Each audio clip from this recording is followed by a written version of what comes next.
નમસ્કાર મિત્રો, જય સ્વામિનારાયણ.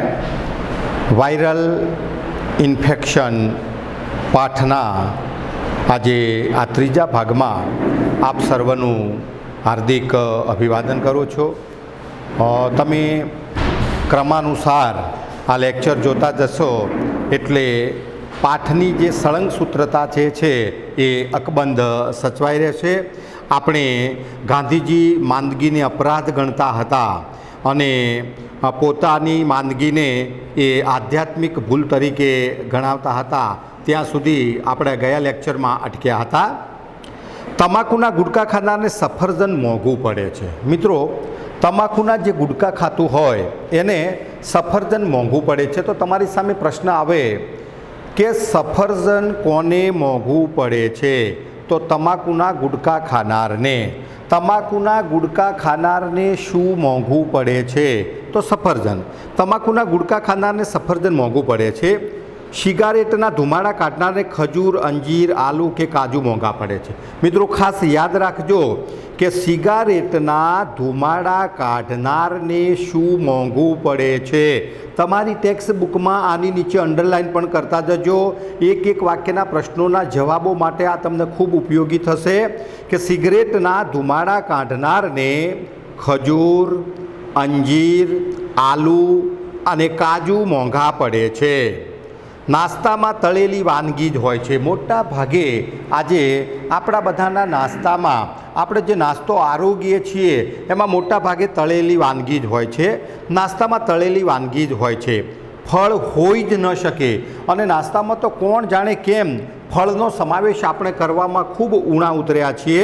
ફળ તો લેખકને પણ ખબર છે કે નાસ્તામાં ફળ ફળાદી તો હોઈ જ ન શકે. લગ્નના રિસેપ્શનમાં પાર્ટી આપનાર યજમાનનો પ્રેમાળ ઈરાદો જમવા આવેલા નર નારીના પેટની હાલત બગાડવાનો હોય એવો વહેમ પડે તેવી સ્થિતિ છે. લેખક કહે છે કે આપણે કોઈકના રિસેપ્શનમાં ગયા હોય તો રિસેપ્શનમાં જાત જાતનું અને ભાત ભાતનું ખાવાનું હોય છે, જેના કારણે આપણે બધા એના ઉપર તૂટી પડીએ છીએ. આપણી તંદુરસ્તીનો, આપણા પેટનો કે આપણા આરોગ્યનો આપણે સહેજે વિચાર કરતા નથી. અને જાણે આ યજમાન આ એના સંબંધીઓના પેટ બગાડવા માટેનું આયોજન કર્યું હોય એવું લેખક કટાક્ષમાં કહે છે. નર નારી, મિત્રો યાદ રાખીએ, નર નારી. નર નારી સમાસ બને, દ્વંદ્વ બને. નર નારી, નર અને નારી.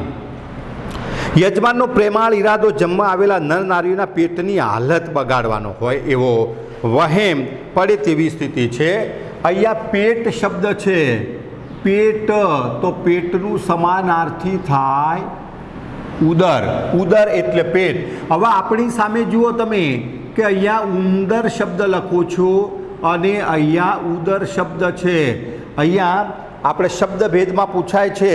અહીંયા ઉંદર એટલે એક પ્રાણી થાય અને અહીંયા ઉદર એટલે પેટ થાય. જોડણી ભેદના કારણે સામાન્ય એક અનુસ્વાર આવે છે ત્યારે તે અનુસ્વાર કેવો અર્થ બદલી નાખે છે. એના જેવો જ બીજો શબ્દ, ભળતો શબ્દ તમને કહું. અહીંયા આખું શબ્દ છે અને અહીંયા આખું શબ્દ છે. અહીંયા તમે જો આખું, ખું ઉપર અનુસ્વાર છે તો આખું એટલે સમગ્ર થાય. આખું એટલે સમગ્ર થાય, બધું થાય, નિખિલ થાય, નિખિલ થાય, સમસ્ત થાય અને સમસ્ત થાય. જ્યારે અહીંયા આખું અનુસ્વાર વિનાનો શબ્દ છે તો આખું એટલે ઉંદર થાય. આખું એટલે ઉંદર થાય અને મૂષક થાય. મૂષક એટલે ઉંદર થાય. તો મિત્રો, ખાસ આ શબ્દોને આપણે યાદ રાખવા છે, કારણ કે પરીક્ષામાં આપણને 1 માર્કના શબ્દભેદ આપણને પૂછાય છે. તો અહીંયા આ પ્રેમાળમાં આ સ્થિતિ જે છે એ રિસેપ્શનમાં યજમાનનો પ્રેમાળ ઈરાદો જમવા આવેલા નર નારીઓના પેટની હાલત બગાડવાનો હોય એવો વહેમ પડે તેવી સ્થિતિ છે. લોકો બસ ખાધે જ રાખે છે, ખાધે જ રાખે છે. પોતાના પેટની કંઈ પણ પ્રકારની ચિંતા કરતા નથી. જાણે જોયું જ ના હોય અથવા તો ભવિષ્યમાં બીજું જાણે કાંઈ મળવાનું જ ના હોય તેમ લોકો બસ ખાધે જ રાખે છે, ખાધે જ રાખે છે, પીધે જ રાખે છે અને જીવે જ રાખે છે. માંદગીને ખાટલે ઘણું ખરું તો વેડફાઈ ચૂકેલું જીવન પડેલું હોય છે। તો માંદગીના ખાટલે ઘણું ખરું કેવું જીવન પડેલું હોય છે? તો માંદગીના ખાટલે ઘણું ખરું વેડફાઈ ગયેલું જીવન પડ્યું હોય છે। ખાંસી વારંવાર આવે તો એ કફ છૂટો નથી પડતો, અને ખાંસી વારંવાર આવે તો એ કફ છૂટો નથી પડતો, પરંતુ સમજણ છૂટી પડી જાય છે।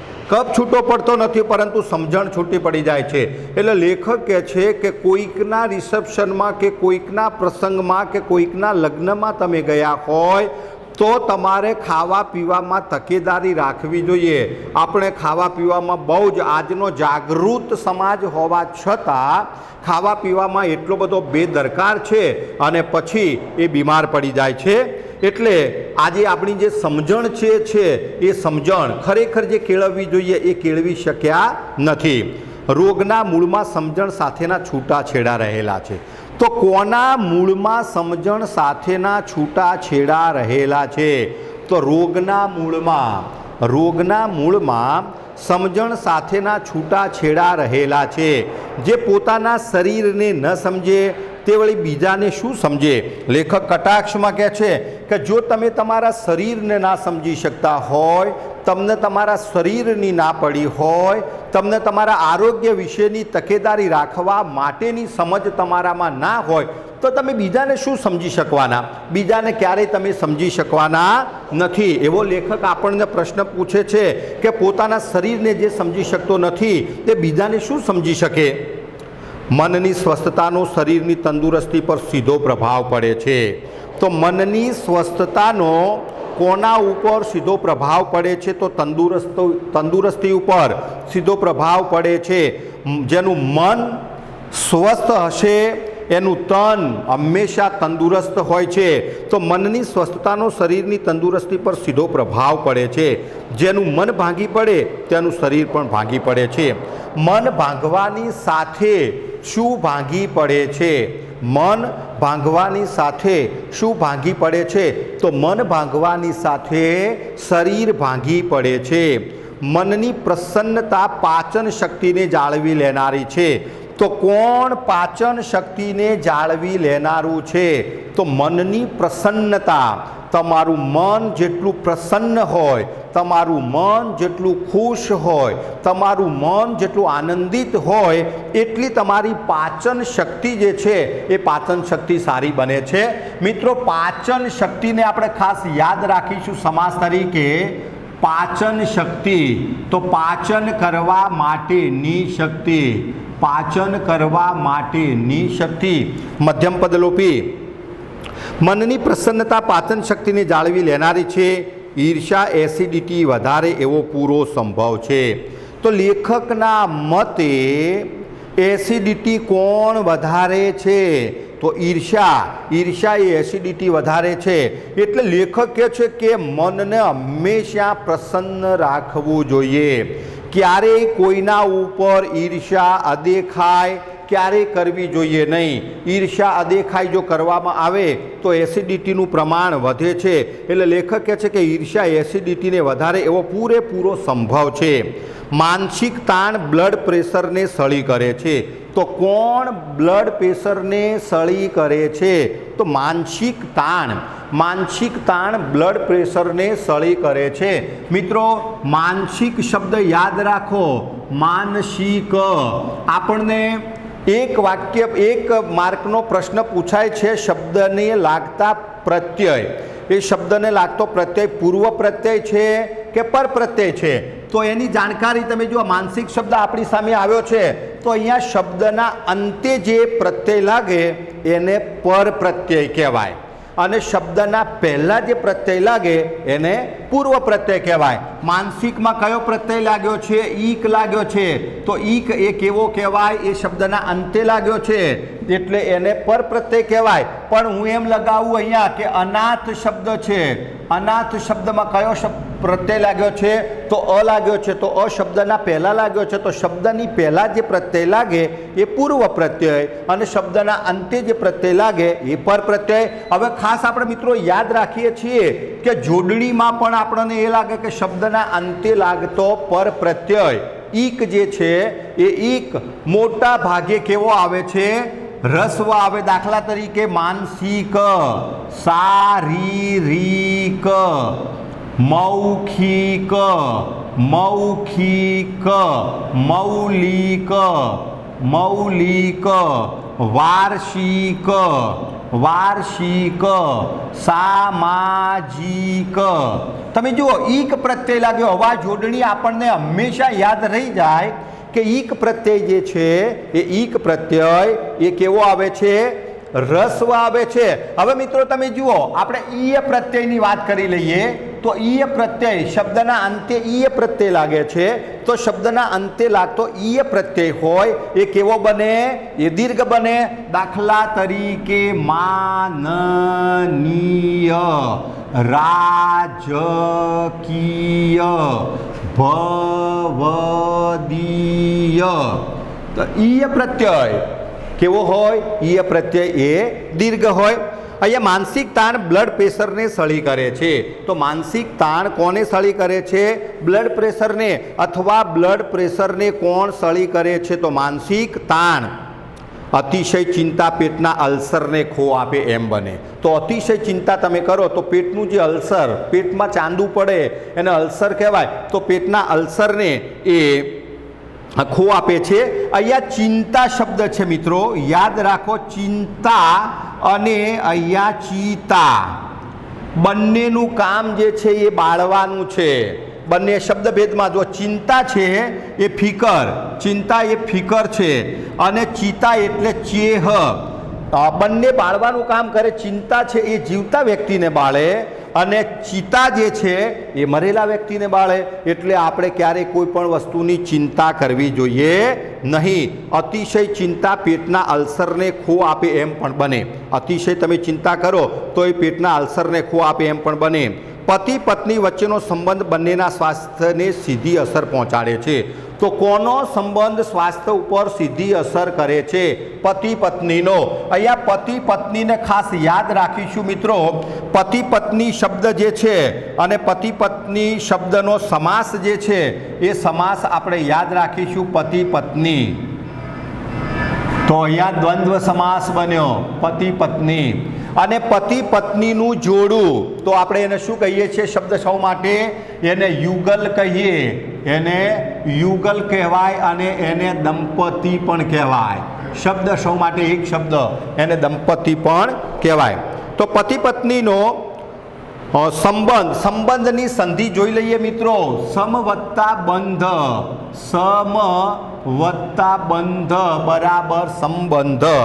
સંબંધ બંનેના સ્વાસ્થ્યને સીધી અસર પહોંચાડે છે.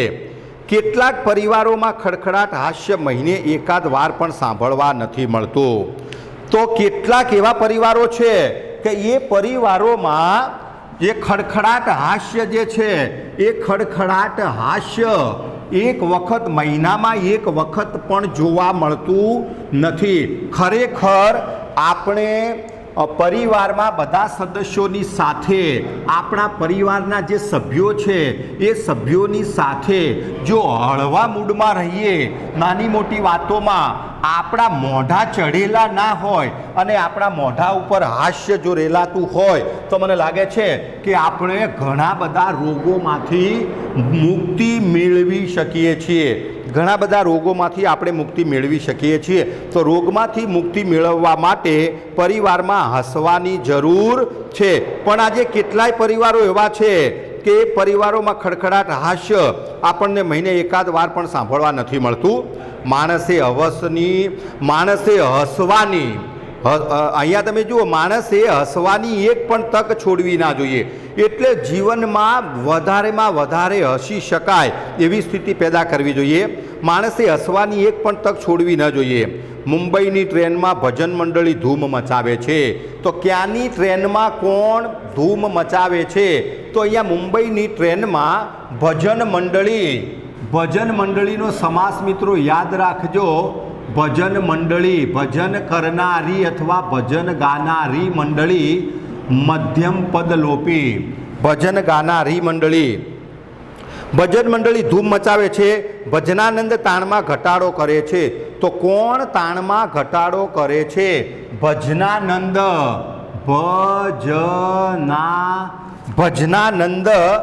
ભજનાનંદ એની સંધિ યાદ રાખીશું. ભજન વત્તા આનંદ.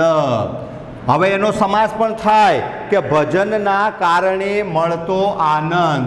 ભજનના કારણે મળતો આનંદ. ભજનાનંદ મધ્યમ પદલોપી સમાસ બન્યો. તો કોણ તાણમાં ઘટાડો કરે છે? તો ભજનાનંદ તાણમાં ઘટાડો કરે છે. પ્રાર્થનામાં તાણને સખણી રાખવાની અદ્ભુત તાકાત રહેલી છે. તો તાણને સખણી રાખવાની તાકાત કોનામાં રહેલી છે? તો પ્રાર્થનામાં રહેલી છે. પ્રાર્થનાની સંધિ મિત્રો બને પ્રવત્તા અર્થના બરાબર પ્રાર્થના. પ્રાર્થનામાં તાણને સખણી રાખવાની અદ્ભુત તાકાત રહેલી છે. રામે તાડકા નામની ભયંકર રાક્ષસીનો વધ કરેલો.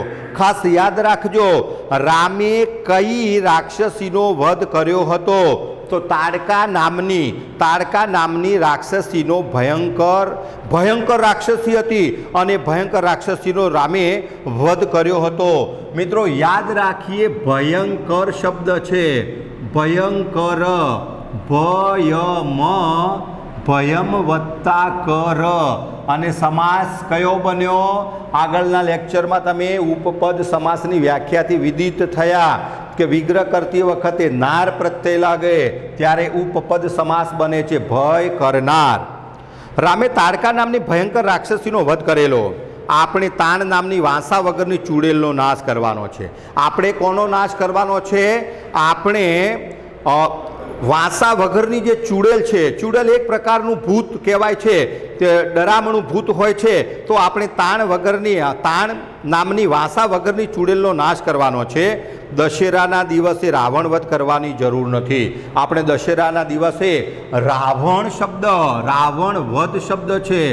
રાવણ વધ, તો રાવણનો વધ ષષ્ઠી તત્પુરુષ બને અને રાવણ શબ્દનું સમાનાર્થી શું થશે? દશાનન શબ્દ છે. એના માટે દશાનન એટલે રાવણ બને. રાવણ વધ કરવાની જરૂર નથી, પરંતુ આપણા અહંકારનો વધ કરવાનો છે. લેખક શાનો વધ કરવાનો અનુરોધ કરે છે અથવા તો કઈ વસ્તુનો વધ કરવા માટેનો અંગુલી નિર્દેશ કરે છે? તો અહંકારનો. દરેક વ્યક્તિએ પોતાના અહંકારને ત્યજવો જોઈએ. આપણે અહંકારનો વધ કરવાનો છે. અહંકાર એક એવો રોગ છે કે જે અસંખ્ય પરિવારોને પજવે છે. તો અસંખ્ય પરિવારોને કયો રોગ પજવે છે? તો અહંકારનો રોગ જે છે એ અહંકારનો રોગ આજે અસંખ્ય પરિવારોમાં દરેક વ્યક્તિ કઈ ને કઈ પ્રકારના વેમથી અથવા તો કઈ ને કઈ પ્રકારના અહંકારથી, કઈ ને કઈ પ્રકારના ઘમંડથી આજે આપણને દેખાઈ આવતી હોય છે. અસંખ્ય પરિવારોને આ અહંકારનો રોગ જે છે એ રોગ પજવે છે અને પ્રજાળે છે. સરળ વ્યક્તિનું સ્વાસ્થ્ય સારું રહે. તમે જેટલા માનસિક રીતે સરળ હો એટલા તમે શારીરિક રીતે સરળ બનવાના છો. સરળ વ્યક્તિનું સ્વાસ્થ્ય સારું રહે એવી શક્યતા પ્રમાણમાં વધારે છે. એવી શક્યતા પ્રમાણ, પ્ર વત્તા માનનો એની સંધિ કરીએ. પ્ર વત્તા માન બરાબર પ્રમાણમાં વધારે રહે છે. જે વ્યક્તિ દાવપેચ રમે અને છળ કપટમાં રાચે તેનું શરીર પણ નિરોગી ન રહી શકે. લેખક કહે છે કે તમે મનમાં છળ, કપટ, પ્રપંચ અને ભેદ ભરમથી ભરેલા દાવ લોકોની સાથે જો તમે રમતા હોય તો એવા વ્યક્તિનું સ્વાસ્થ્ય ક્યારેય સારું રહી શકે નહીં. સરળ વ્યક્તિનું સ્વાસ્થ્ય જ સારું રહે છે એવી શક્યતા પ્રમાણમાં વધારે છે. અને જે વ્યક્તિ લેખક કહે છે કે દાવપેચ રમે, છળ કપટમાં રાચે તેનું શરીર ક્યારેય નિરોગી ન રહી શકે. નિરોગી શબ્દ મિત્રો આપણે આગળના લેક્ચરમાં એની સંધિ પણ જોઈ. સંધિ છોડો અને જોડો. નિરોગી શબ્દનો સમાસ અહીંયા જોઈએ. નિરોગી નથી રોગ જેને, તે બહુવ્રીહી બને. નિરોગી ન રહી શકે. મનનો મેલો હોય તેવો આદમી ઘણું ખરું શારીરિક તકલીફ વગરનો હોય છે. શારીરિકની જોડણી મિત્રો ખાસ યાદ રાખીશું. પરીક્ષાની દ્રષ્ટિએ આ ખૂબ મહત્વનો શબ્દ છે. અહીંયા મનનો મેલો વ્યક્તિ હોય એ મનનો મેલો વ્યક્તિ આદમી અથવા ઘણું ખરું શારીરિક તકલીફ વગરનો હોઈ શકે જ નહીં, એને તકલીફ હોય જ. અસ્વચ્છ અને અસ્વસ્થ મન નશા તરફ જલ્દી વળે છે. તો કેવું મન નશા તરફ જલ્દી વળી જાય છે? તો અસ્વસ્થ અને અસ્વચ્છ મન એ નશા તરફ જલ્દી વળે છે. સિગારેટનો ધુમાડો મનની બેચેનીનું વાયુ સ્વરૂપ ગણાય. તો કોણ મનની બેચેનીનું વાયુ સ્વરૂપ છે? તો સિગારેટનો ધુમાડો એ મનની બેચેનીનું વાયુ સ્વરૂપ ગણાય. ક્યારેક ધૂમ્રપાન કરનારો અને શરાબ સેવન કરનારો માણસ લાંબુ જીવી જાય. શરાબ સેવનની સંધિ જુઓ, એનો સમાસ શરાબ સેવન, શરાબનું સેવન ષષ્ઠી તત્પુરુષ. શરાબ સેવન કરનારો કદાચ જો લાંબુ જીવી જાય ત્યારે લોકો એક કુતર્ક ચલાવે છે કે જુઓ આટલો આ દારૂ પીતો હતો તેમ છતાં એ કેટલું લાંબુ જીવ્યો. એટલે એના કારણે આવી વાતો ચાલવાના કારણે લોકો વ્યસન તરફ વળે છે કે ભાઈ દારૂ પીવાથી માણસનું મૃત્યુ થતું નથી, એવો તર્ક ચલાવી અને લોકો વ્યસની બને છે. પણ વાસ્તવમાં એવું હોતું નથી. કેવો કુતર્ક ચલાવે છે? જેમ જીવવું હોય તેમ જીવો. ફલાણા ભાઈને સિગારેટ પીવાથી શું નુકસાન થયું? શું નુકસાન થયું? નુકસાનની જોડણી મિત્રો આપણે ખાસ યાદ રાખીશું. નુકસાન, આ એની સાચી જોડણી છે. મોટા ભાગે વિદ્યાર્થીઓ આ નુકસાન શબ્દને પકડતા હોય છે. એટલે આ નુકસાન હંમેશા આપણને નુકસાન કરે છે.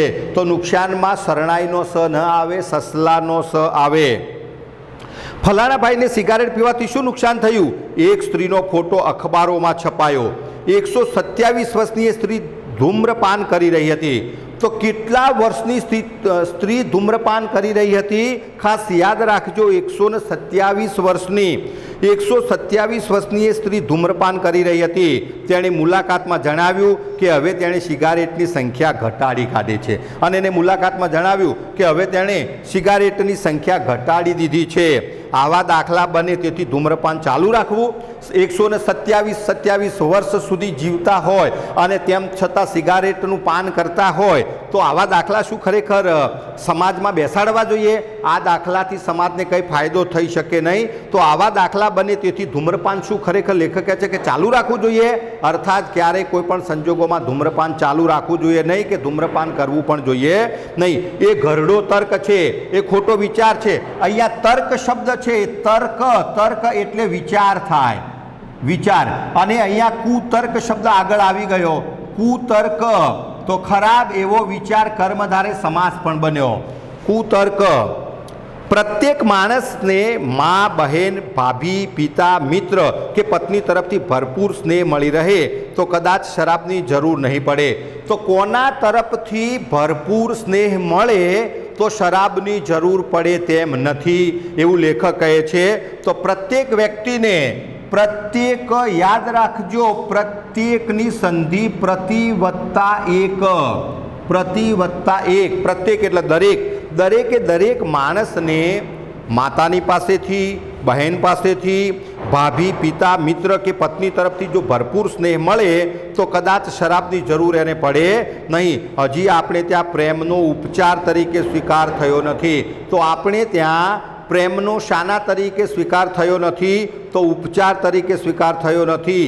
લવ થેરપી માટે હોસ્પિટલો કે સાયક્રિયાટિસ્ટમાં પાસે જવું જ ન પડે. ભર્યો પ્રેમાળ પરિવાર તન અને મનના આરોગ્ય માટેની પૂર્વ શરત છે. તો કેવો પરિવાર મનના આરોગ્ય માટેની પૂર્વ શરત છે? તો ભર્યો પરિવાર એ મનના આરોગ્ય, મનની તંદુરસ્તી માટેની એ પૂર્વ શરત છે. એટલે લેખકનું કહેવાનું તાત્પર્ય એ છે કે દરેક વ્યક્તિએ પોતાના પરિવારમાં આનંદથી રહેવું જોઈએ.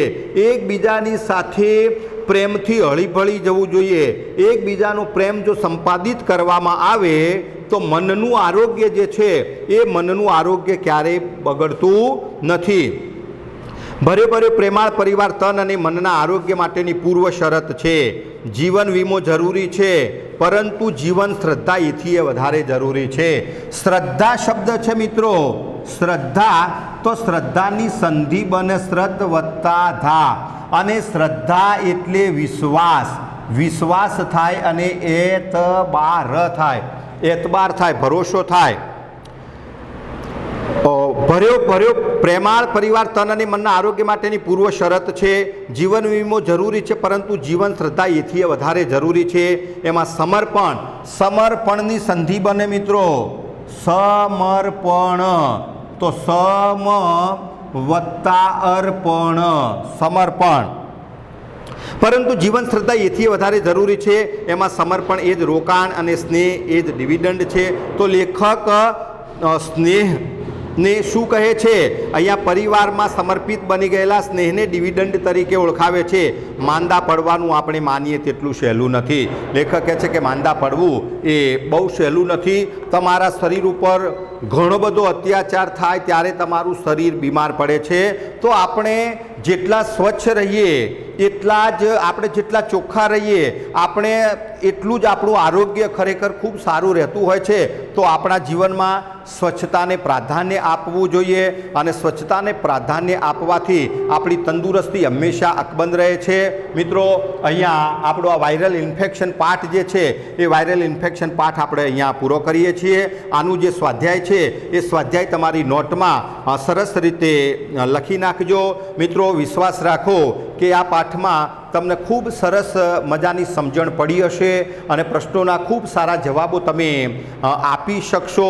અને એવી અભ્યર્થના સાથે જય Swaminarayan. Thank you very much.